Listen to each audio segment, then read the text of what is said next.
Pag-usapan pa natin ang isinusulong na dagdag buwis sa Sin Products kasama si mobile journalist Ivan Tarinque. Abay, Ivan, linawin nga natin, para sa kaalaman ng lahat, ano-ano ba yung mga tinatawag na Sin Products na gustong dagdagan ng buwis? Pops J, ang mga Sin products, ito yung kadalasan yung alcoholic drinks. No, kasama din yung mga beer, other items, Okay. and yung cigarettes. Cigarettes? Maraming klaseng cigarettes. Okay. Plus yung e-cigarettes saka yung vape, no, Pops Ay, J. sinama nila yan. Sinama na nila, Pops J, dahil ito ngayon, Pops J, is yung parang nakikita nilang trend ngayon na maraming kabataan, matanda ang gumagamit. So, sinama na nila ito na taasan din sana daw ng buwis dahil ang target nga nila is mabawasan nga yung bilang ng mga taong or mga Pilipinong namamatay na merong connected sa mga sin product nito. Sin Products. Okay. Magkano na ba ang per stick nitong mga sigarilyo, Ivan? At ilang percent naman ang nais silang idagdag sa buwis o presyo nito?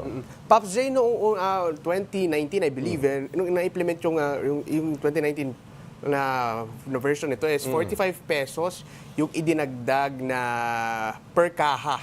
No? So 45 pesos yung idagdag per kaha. So basically parang around 11% yun nung mismong product na yun. And ngayon, Pops J, sa pagtatanong-tanong ko, nasa 10 pesos to 15 pesos yung isang pirasong stick ng sigarilyo doon sa mga tindahan.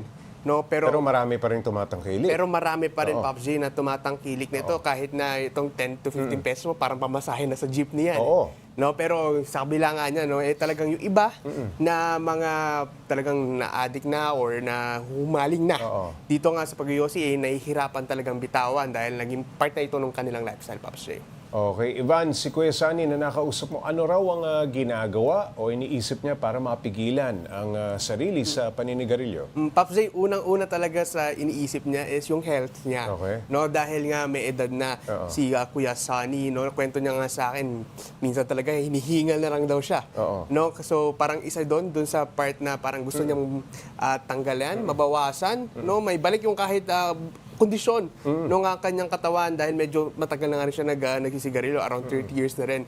No, Pops J. Plus, ayun nga, Pops J, isa pa dun sa kanyang tinitignan, medyo nga mahal na itong per stick ng sigarilyo. Lalo na, yun nga, tricycle driver, and magkano lang naman daw yung kinikita, and usually, malaking chunk or part nung kanyang kinikita, napupunta dito nga sa kanyang bisyo, Pops J. Ivan, itong mga e-cigarettes o vape na sinasabi nilang alternatibo raw sa mga sigarilyo, kasama rin sa gusto nilang taasan ng buwis. Bakit daw? Nakasasama ba ito sa kalusugan? Tama ka dyan, Pops J. No? Sinama na nila ito dahil considered na ito as sin product.